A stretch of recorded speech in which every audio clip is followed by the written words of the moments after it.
Hello guys, welcome back to about our loving pets. आज हम इस वीडियो में बात करने वाले हैं बच्चीज़ के बारे में, जो कि काफ़ी फेमस है इंडिया में। और जो भी लोग बार्ड्स रखते हैं, फिंचेस के बाद सबसे ज़्यादा जो फेमस है वो बच्चीज़ ही है। तो इस वीडियो में आज हम उनके बारे में बात करेंगे। तो सबसे पहले देख लेते कि इस वीडियो में हम किस किस टॉपिक पे बात करेंगे। तो सबसे पहले तो हम कुछ बेसिक इन्फॉर्मेशन बच्चीज़ के बारे में जानेंगे। उसके बाद उनका जो मिनिमम केज साइज़ होता है, उसका न्यूट्रिशन सोर्स जो होता है, उनका सप्लीमेंट्स होता है, नेक्स्ट बॉक्स किस साइज़ का होना चाहिए, ब्रीडिंग अगर आप कराना चाहते तो अब क्या क्या स्टेप्स फॉलो कर सकते हैं, और कुछ कॉमन हेल्थ इश्यूज एंड और उसके सोल्यूशन के बारे में भी बात करेंगे। और आप लास्ट में कुछ टिप्स भी दूंगा कि आप कैसे अपने बच्चीज़ को हेल्दी और हैप्पी रख सकते हो। इसलिए एक रिक्वेस्ट है गाइस, इस वीडियो को बिल्कुल भी स्किप मत करना, वरना बहुत कुछ इन्फॉर्मेशन आप मिस कर दोगे। और वीडियो को लाइक करके सब्सक्राइब जरूर करें चैनल को। तो चलिए देखते हैं। तो सबसे पहले बात कर लेते हैं कुछ बेसिक इन्फॉर्मेशन के बारे में बच्चीज़ के रिलेटेड। तो इनका जो ओरिजिन कंट्री होता है वो होता है ऑस्ट्रेलिया। और इनका जो वेट होता है, बहुत ही हल्के बर्ड्स होते हैं, बहुत छोटे साइज़ के होते हैं। 30 से 40 ग्राम इनका वेट होता है एक एडल्ट का।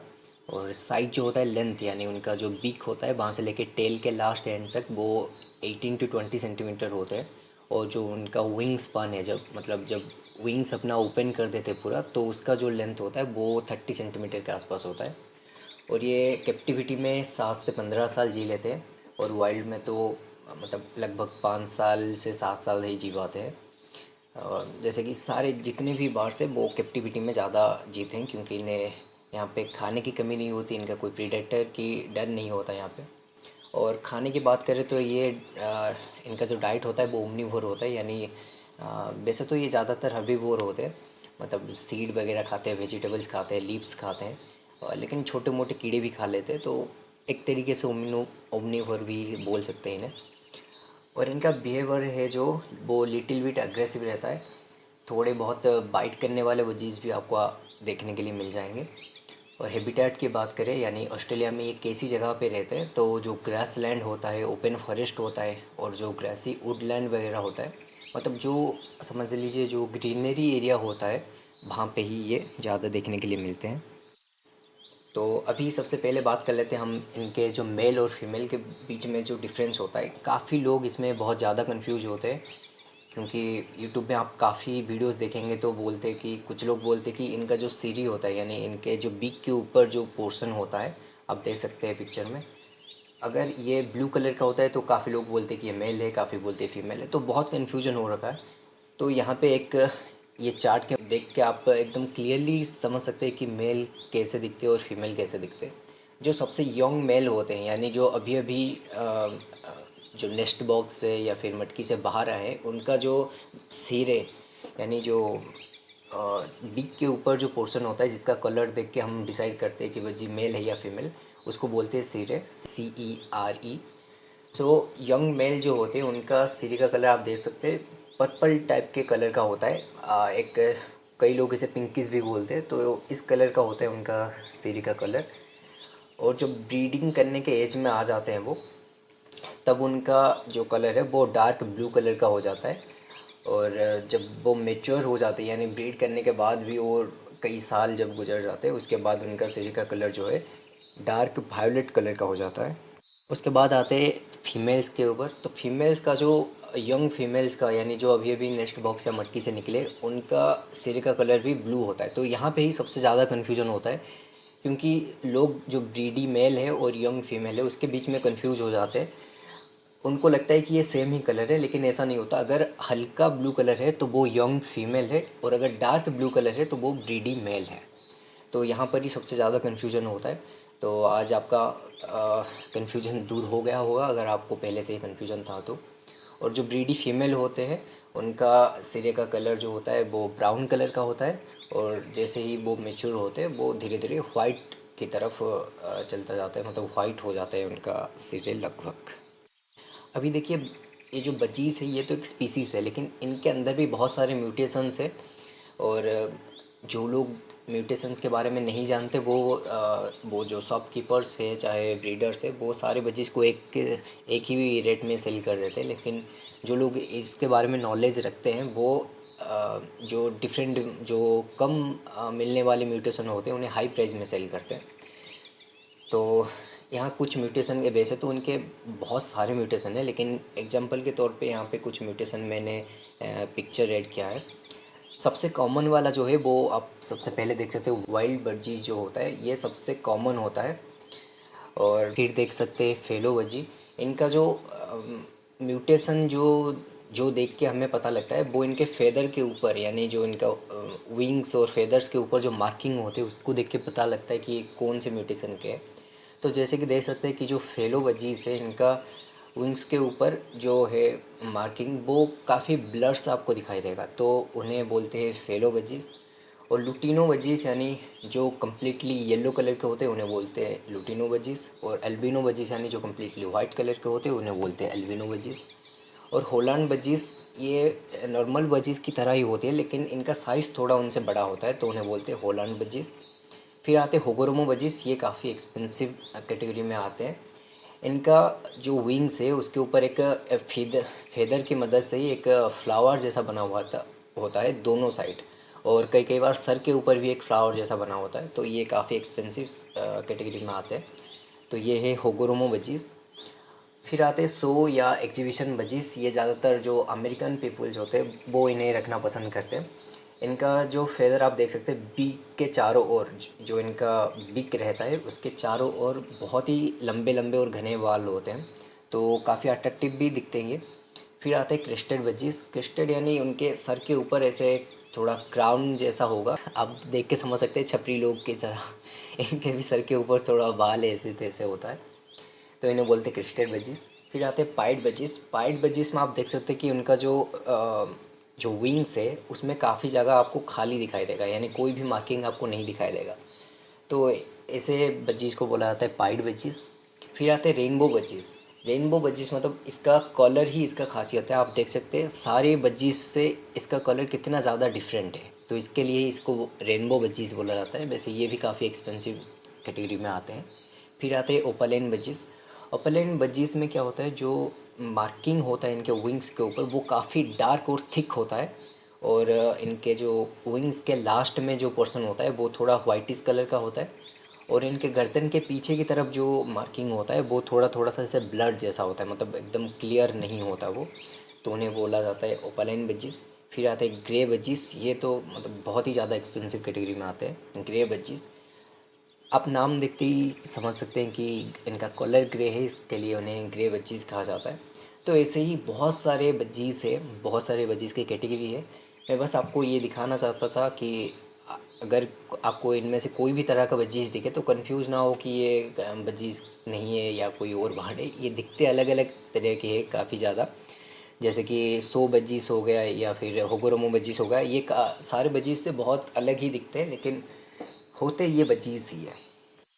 तो अभी बात करते हैं इनके केज साइज़ के बारे में, जो मिनिमम केज साइज़ जो देना चाहिए बर्ड्स को। तो इसका एक सिंपल सा रूल है कि जो केज का जो लेंथ है वो बर्ड्स का जो लेंथ होता है, यानी बीक से लेकर टेल के एंड तक, जो कि बजीज़ के केस में 18 सेंटीमीटर से 20 सेंटीमीटर होता है। वैसे 3 बर्ड्स को अगर मिला ले तो उसका लेंथ जितना होगा, तो केज का मिनिमम लेंथ उतना होना चाहिए, चाहे कोई भी बर्ड्स हो। और उनका जो विड्थ है केज का, जो उनका विंग स्पैन होता है, यानी पे जब वो अपना पर फैला देते हैं उसके बाद दो बर्ड्स का जब पर फैला देते हैं तो उसका लेंथ जितना होता है केज का विड्थ उतना रखना चाहिए। और हाइट जो है बर्ड का जो लेंथ होता है, जितना लेंथ है उतना हाइट भी रखना चाहिए। और आप यहाँ साइड में देख सकते हैं कि बर्ड जो है हेलीकॉप्टर की तरह एकदम ऊपर की तरफ नहीं उड़ते, आपने देखा होगा अगर कहीं पे वीडियो पे वगैरह, तो हेलीकॉप्टर पहले ऊपर की तरफ उड़ते हैं एकदम वर्टिकली, उसके बाद सीधे की तरफ जाते हैं, लेकिन बर्ड्स ऐसा नहीं उड़ते। बर्ड्स उड़ते एरोप्लेन की तरह, एरोप्लेन जैसे एक एंगल में उड़ता है और ऊपर जाने के बाद फिर वो सीधा हो जाता है एंड लैंडिंग करते वक्त फिर एक एंगल में आता है। तो बर्ड्स कुछ उस तरीके से उड़ते हैं, इसलिए अगर आप केज का हाइट ज़्यादा से ज़्यादा रखेंगे और लेंथ कम कर देंगे तो उससे कोई फ़ायदा नहीं होगा। मैं काफ़ी सारे वीडियो में ये देखता हूँ कि केज का हाइट तो ज़्यादा दे देते हैं लेकिन केज का जो लेंथ है वो कम कर देते हैं, तो ऐसा केज देने का कोई फ़ायदा नहीं रहता उनको, क्योंकि वो हेलीकॉप्टर की तरह नहीं एरोप्लेन की तरह उड़ते हैं। तो ये एक एग्जांपल दिया कि आपको समझ में आ जाए। बाकी इन केस ऑफ बज्जीज जो लेंथ होना चाहिए केज का वो 40 to 60 सेंटीमीटर है, यानी लगभग 2 फीट आप बोल सकते हैं। और विड्थ जो है वो भी 2 फीट के आसपास, और जो हाइट है वो 1.5 फीट के आसपास आप रख सकते हैं। तो ये एक मिनिमम केस साइज़ रहता है बर्ड के लिए। बाकी ज़्यादा से ज़्यादा तो आप जितना दे सके उतना कम है उनके लिए। बाकी अब बात करते हैं उनके न्यूट्रिशन सोर्स के बारे में। तो न्यूट्रिशन में काफ़ी लोग क्या करते हैं, जाके जब शॉपकीपर से या फिर कहीं से भी बज्जीस लाते तो सिर्फ कंगनी दाना का एक पैकेट ले के आ जाते और वही खिलाते रहते हैं। देखिए, जब हम भी कोई एक ही तरह का खाना खाते हैं तो हम भी बोर हो जाते हैं। तो वो तो बर्ड्स है फिर भी, तो वो तो बोर होंगे ही। तो सिर्फ उन्हें कंगनी दाना नहीं देना चाहिए और उनका न्यूट्रिशन भी फिल नहीं होगा अगर आप एक ही तरह का सीड उन्हें देंगे। तो मिक्स सीड हमेशा उन्हें देना चाहिए। मिक्स सीड में काफ़ी, जैसे कंगनी दाना, मिलेट्स और सफ़रन सीड, ऐसे कई सारे सीड का जो स्पेशली बज्जीज़ के लिए भी मिक्स सीड मिलता है, आप वो भी ला के दे सकते हैं या फिर घर में भी बना सकते हैं मिक्स सीड, डिफरेंट टाइप के सीड ला के। उसके अलावा आप ग्रीन वेजिटेबल्स, जो ग्रीन लीव्स होते हैं वो भी दे सकते हैं, जैसे तुलसी का, मिंट का, कोरिएंडर का, स्पिनक का, ये भी सब दे सकते हैं। और कई सारे फ्रूट्स भी दे सकते हैं आप उन्हें, जैसे एप्पल, बनाना और ग्रेप्स भी दे सकते हैं, लेकिन वो ज़्यादा खट्टे नहीं होने चाहिए। और सबसे जो बेस्ट रहता है उनके लिए वो होता है गुआवा, वो उन्हें सबसे ज़्यादा पसंद होता है, तो वो भी दे सकते हैं। बाकी वेजिटेबल्स में आप उन्हें बीटरूट दे सकते हैं, गाजर दे सकते हैं, टमाटर दे सकते हैं और मटर दे सकते हैं, पत्ता गोभी दे सकते हैं। ये सब उन्हें वेजिटेबल्स में दे सकते हैं। बाकी अगर आप उनका न्यूट्रिशन पूरी तरीके से फुलफ़िल करना चाहते हैं तो एक फूड आप उन्हें देना पड़ेगा, तभी उनका न्यूट्रिशन पूरी तरीके से फुलफ़िल होगा। अभी मैं शॉर्टकट में बता देता हूँ कि एक फूड कैसे बनाया जाता है।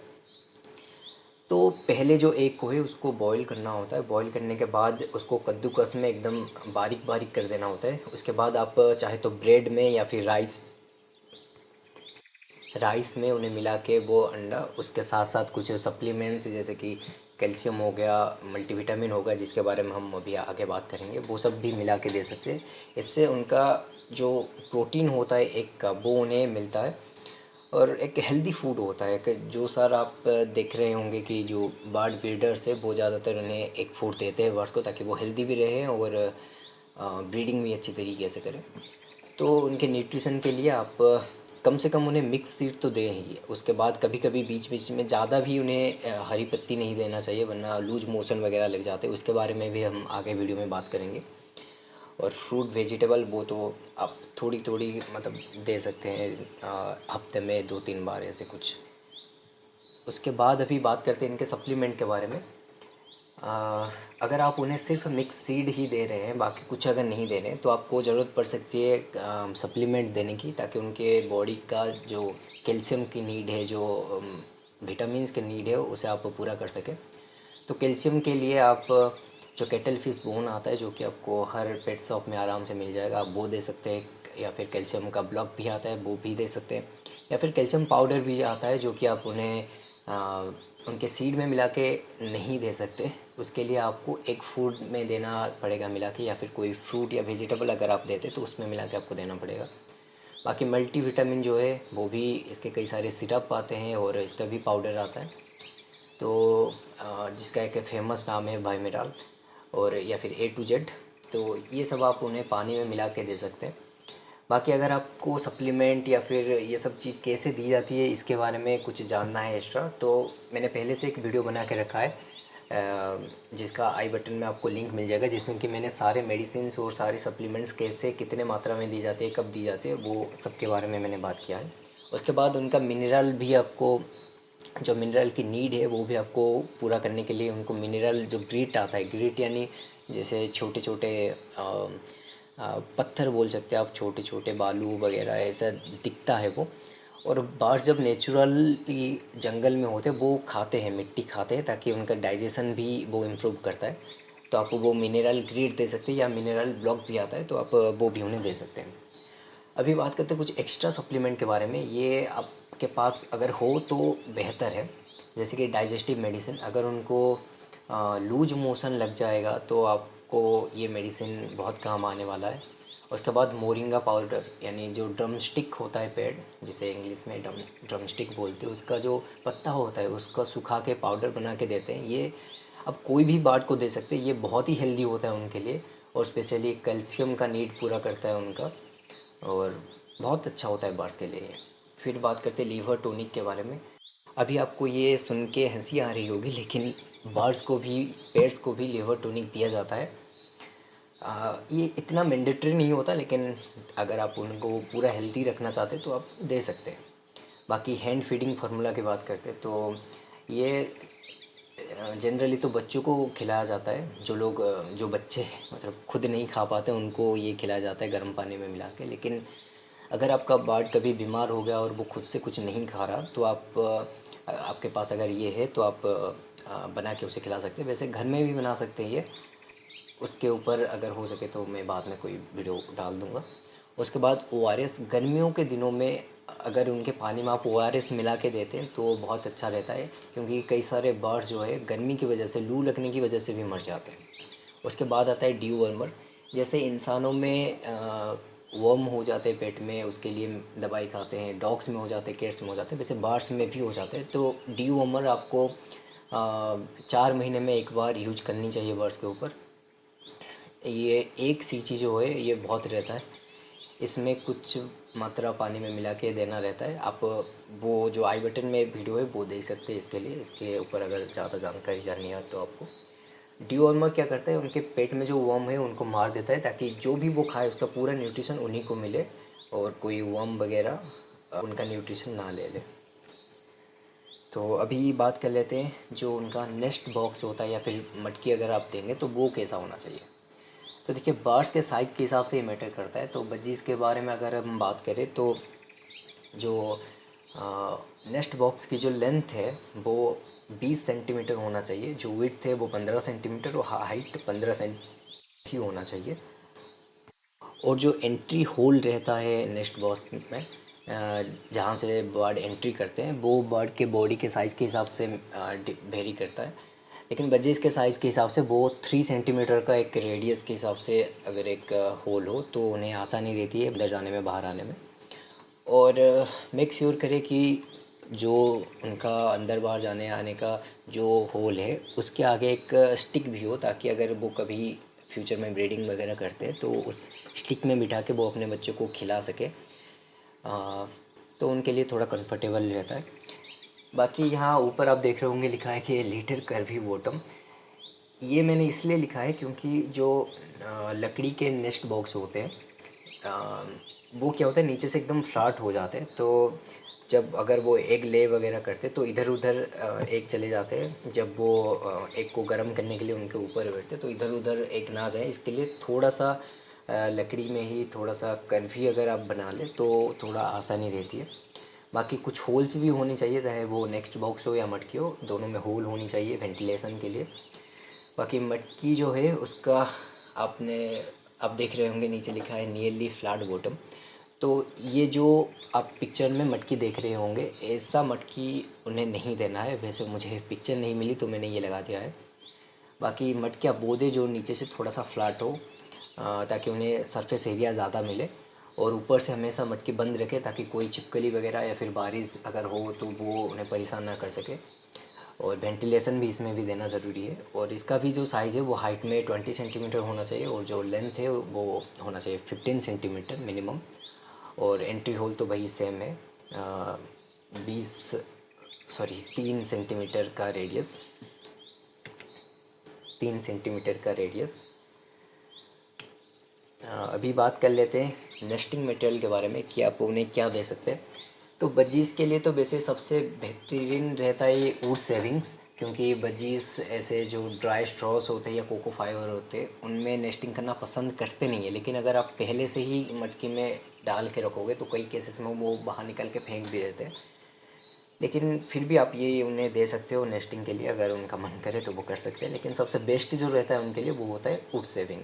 इससे क्या होता है, जब सर्दियों के दिन में अगर मटकी आपने लगाया है तो अगर उन्होंने एग ले किया है तो अ, मटकी जो है बहुत जल्दी ठंडा हो जाते हैं और अंडे ख़राब हो सकते हैं। इसके लिए अगर आप वुड सेविंग डाल देंगे तो अंडे ठंडे मतलब ख़राब नहीं होंगे और अच्छे रहेंगे, और हैचिंग का जो प्रोबेबिलिटी है वो बढ़ जाएगा। अभी ब्रीडिंग अगर आप उन्हें कराना चाहते हैं तो उसका कुछ टिप्स मैंने यहाँ लिख के रखे कि सबसे पहले तो जो उनका मिनिमम रिक्वायरमेंट है, मिनिमम नीड्स है, वो आपको पूरा करना ही पड़ेगा। जैसे कि जो मिनिमम केज साइज़ है वो आपको प्रोवाइड कराना पड़ेगा। छोटे केज में आप ब्रीडिंग नहीं ले सकते उनसे।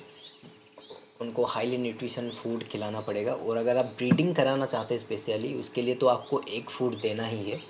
एग फूड के बिना भी कई केसेस में आप देखेंगे कि बच्चे हो जाएंगे, लेकिन बच्चे होने के बाद फिर जो पेरेंट्स होते हैं उनका हेल्थ में वो थोड़ा कमज़ोर होने लगते हैं। तो अगर ब्रीडिंग करने का आपका इरादा है तो आपको एग फूड देना ही देना है।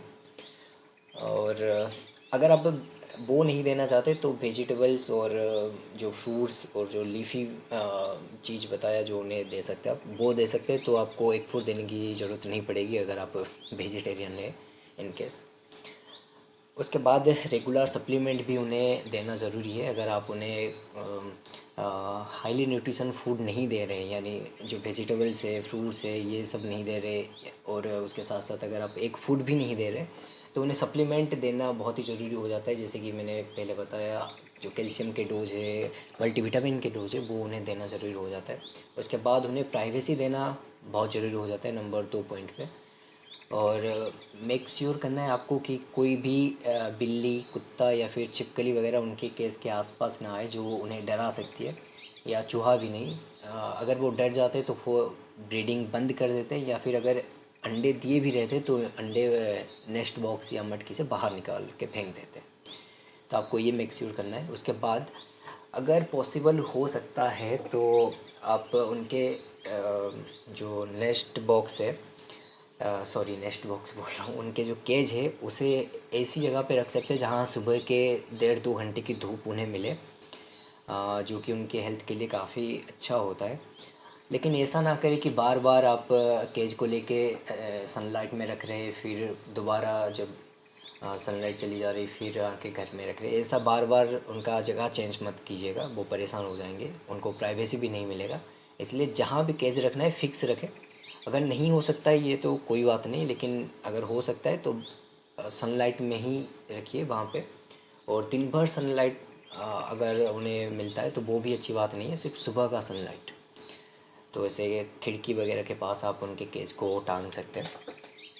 अभी बात करते हैं इनके जो सब कॉमन डिजीज़ेज़ होते हैं और उनके ट्रीटमेंट के बारे में। वैसे तो मैंने वही मैं आपको बार बार बोल रहा हूँ, लेकिन जो वीडियो मैंने आई बटन में दिया हुआ है उसमें सारा इन्फॉर्मेशन है कि बर्ड्स को क्या क्या बीमारी हो सकती है, उनका क्या क्या सॉल्यूशन है। और उसमें मैंने सारे सॉल्यूशंस के होम रेमेडीज़ भी बताए हैं, ताकि अगर आपके पास कोई भी मेडिसिन अवेलेबल ना हो तो होम रेमेडीज़ की मदद से आप कैसे उनका ट्रीटमेंट कर सकते हैं। तो बजीज़ के केस में जो सबसे ज़्यादा प्रॉब्लम देखी जाती है वो है डायरिया। डायरिया के लिए ऐसे कुछ आप कैसे डिटेक्ट कर सकते हैं कि डायरिया है कि नहीं, तो उनके जो पोटी वाला एरिया होता है, एनएस एरिया, तो वहाँ पे आप देखेंगे कि पोटी लगा रहेगा, सूख सूख के लगा रहेगा पोटी सब। जनरली ऐसा होता नहीं है, वो एरिया उनका साफ़ रहता है, लेकिन अगर डायरिया हो गया है तो वो एरिया गंदा दिखेगा आपको। तो उसके लिए कुछ मेडिसिन के नाम यहाँ पे लिख दिए हैं मैंने, आप देख सकते हैं, जैसे कि O2 सुपर कोक्स और नल मेट्रोजिल। उसके बाद आता है फ़ीवर। ये काफ़ी कम होता है वजीज़ में वैसे, लेकिन फिर भी ऐड कर दिया है मैंने कि जब सर्दी ज़्यादा हो जाती है और अगर आपने केज को कवर नहीं किया किसी भी तरीके से, या फिर केज को वार्म रखने की कुछ भी इंतज़ाम नहीं किया, तो उन्हें फ़ीवर लग सकती है। उसके लिए कुछ फेमस मेडिसिन है। वैसे फ़ीवर लगने के जो सिम्टम्स होते हैं वो जाके एक कोने में बैठे रहेंगे, ज़्यादा खाएंगे पिएंगे नहीं, तो ये कुछ सिम्टम्स होते हैं। तो इसके कुछ मेडिसिन हैं, मेरिक्विन, वाइब्रोमाइसिन, और होम रेमेडी के तरह आप जो तुलसी ड्रॉप मिलता है आप वो भी यूज़ कर सकते हैं। उसके बाद आता है फेदर प्लकिंग। ये ज़्यादातर बच्चे में दिखाई देती है। अगर पेरेंट्स ज़्यादा परेशान है, अगर मेल फीमेल को ज़्यादा बाइट कर रहा है या फीमेल मेल को ज़्यादा बाइट कर रहा है, या फिर केज का साइज़ छोटा है, या फिर उन्हें कोई भी ऐसी चीज़ जिनसे उसे डर लगे, जैसे कि कुत्ता, बिल्ली, चूहा, छिपकली, ऐसी कोई चीज़ अगर उनके केज के आसपास आता है तो, या फिर ये भी हो सकता है कि अगर उनमें कैल्शियम की कमी भी हो जाए, तो कई बार न्यूट्रिशन की कमी की वजह से भी वो अपने ही बच्चों के फेदर प्लक करने लगते हैं, यानी उनके बच्चों के जो नए नए पर आ रहे होंगे उसको नोच के निकालना शुरू करते हैं। और अगर उनके बच्चे बच्चे नहीं हैं कुछ, तो वो अपना भी पर कई बार निकालना शुरू कर देते हैं। तो उसका ये ट्रीटमेंट है कि पहले तो आपको देखना है कि क्या उनका प्रॉब्लम है, किसकी वजह से वो ये कर रहे हैं। या तो केज छोटा है तो आपको केज का साइज़ बड़ा रखना है, न्यूट्रिशन नहीं मिल रहा है तो आपको उसका ध्यान करना है। वो सब करने के बाद जो बचता है, जो उनका जो फेदर प्लकिंग हो चुका है वहाँ से जल्दी जल्दी फेदर फिर से आ जाए, उसके लिए आप एलोवेरा यूज कर सकते हो होम रेमेडीज़ की तरह। या फिर ओरो बाथ आता है एक, आप ये भी यूज कर सकते हैं। और ये जो ओरो बाथ आता है ये वर्सेलगा कंपनी का होता है, जो कि बहुत ही अच्छा कंपनी है पेट्स के लिए मेडिसिन बनाने में। लेकिन ये थोड़ा एक्सपेंसिव होता है, तो आप होम रेमेडीज़ की तरह एलोवेरा यूज कर सकते हैं। उसके बाद आता है टिक्स एंड माइट्स। अगर आपका बर्ड्स का केज जो है वो साफ़ सफाई नहीं करते आप उसकी, और गंदी जगह पे अगर पड़ी हुई है या फिर किसी कोने में अगर है, तो मैक्सिमम चांसेस है कि उन्हें टिक्स या माइट्स लग जाएंगे। इसके लिए आप भाई जो जानवरों वाले जो आते हैं, डॉग्स के लिए, कैट्स के लिए जो आते हैं, वो आप स्प्रे यूज कर सकते हैं, या फिर जो लिक्विड मिलता है वो यूज़ कर सकते हैं उनके लिए।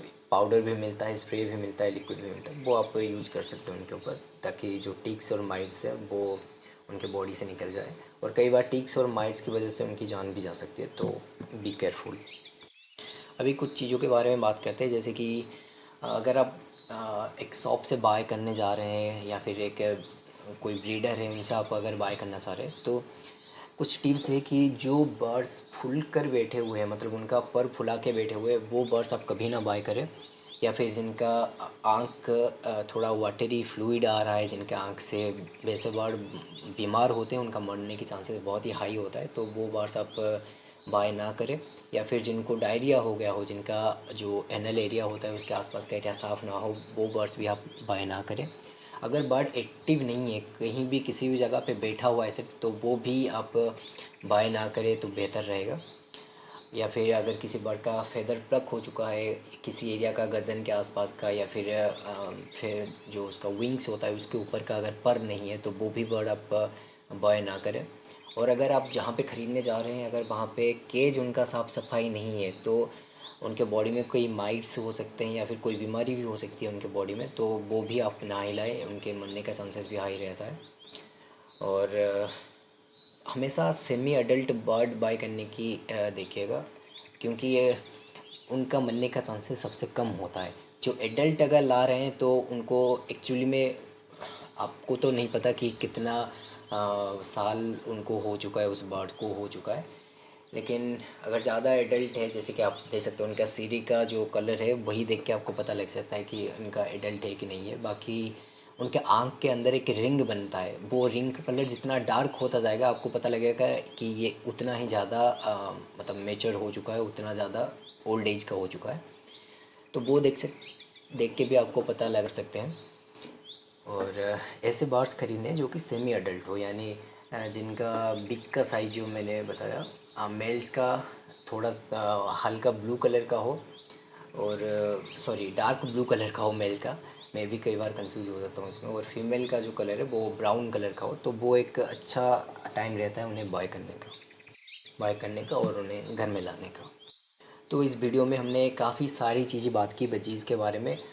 और मुझे लगता है कि अगर आपने ये वीडियो कम्प्लीटली देखा है बिना स्किप किए, तो आपको ज़रूरत नहीं पड़ेगी कोई दूसरी वीडियो देखने की बजीज़ के बारे में कोई भी इन्फॉर्मेशन जानने के लिए,